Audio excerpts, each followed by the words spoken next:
All right, so with that being said, what I like to do is I've realized as a poet that there's a difference between doing poems that we think you want to hear versus poems that we think you need to hear. So this is a poem that somebody needs to hear. I don't know who it is. It was just put on my heart to share this evening. So I'm just going to go ahead and do this poem. So if y'all like spoken word poetry, let me get like the finger snaps. All right, good, because we don't snap the spoken word poetry no more. We don't do that. We stopped doing that in like 2002.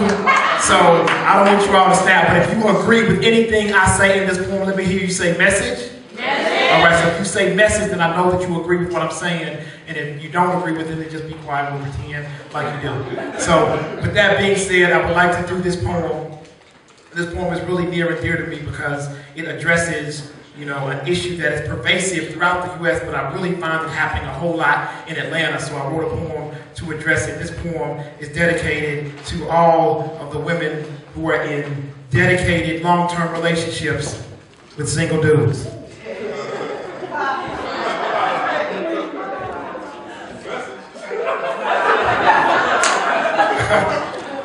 The question is simple. Instead of complaining, why won't you just leave him?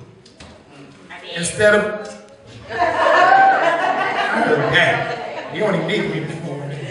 Instead of complaining every time he leaves the house and tell you where he's going and you say you don't believe him, then why is it when they come home you open your arms to receive him?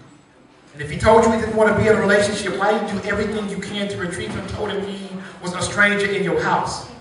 Even though you knew who he was when y'all first started to go out, now when you look into his eyes, you find it hard to realize that he's him. Because at this point in the relationship, he won't do anything unless it will please him.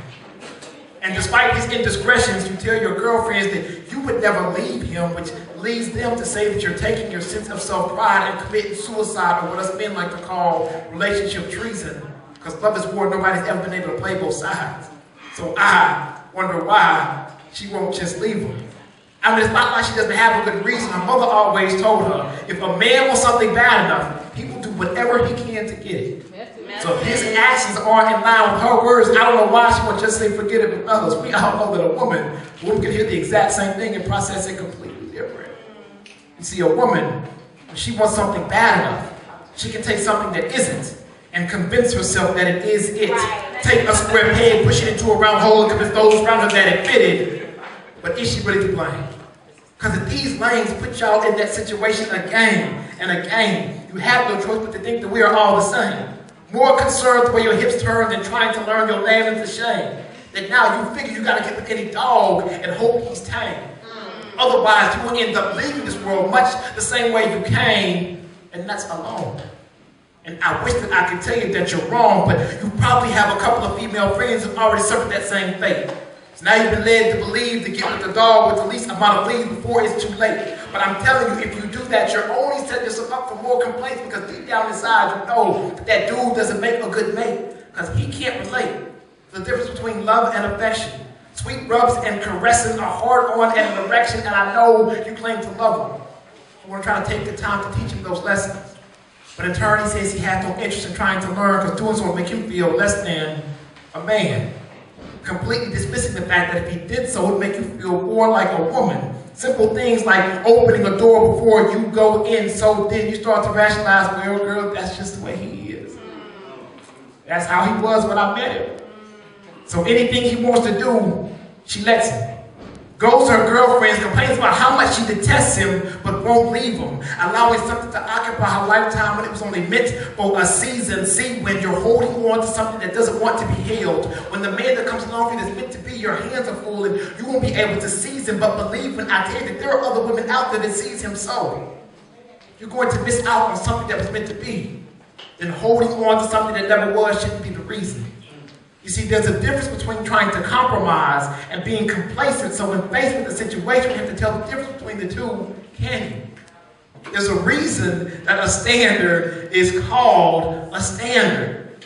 It's because it was never meant to be lowered. I mean, it's like taking 3 steps back and 1 step up and trying to convince yourself that you're still moving forward. And I'm just the person I'm trying to be too forward. Oh, wait a minute, yes I am.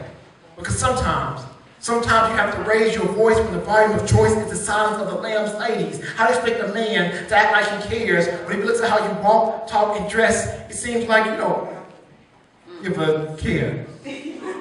If you want a man to come at you with a different approach, you have to show him that if he does so, it will garner a different result.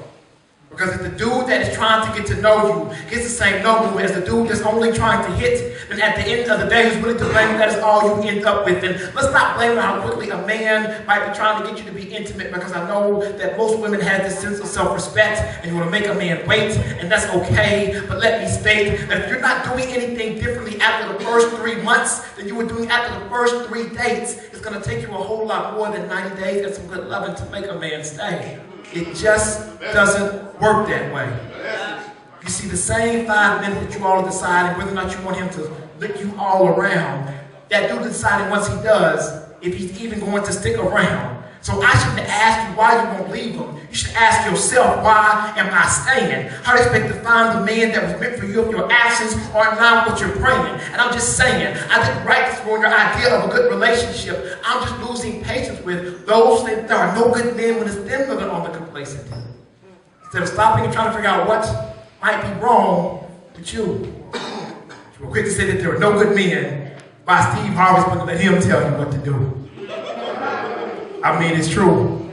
So let me save you $14.95 and break it down for you. If you don't understand your value, we can't value your wealth. If you're not saying anything of any substance, you are just wasting your breath. It's okay to follow somebody else's path, but please take your own steps. And I know in this world, y'all can't do it alone, and sometimes you might need help, so it's okay to act like a lady, but baby, just make sure you are thinking for yourself. My name is Dichotomy. Thank y'all very much. I appreciate it.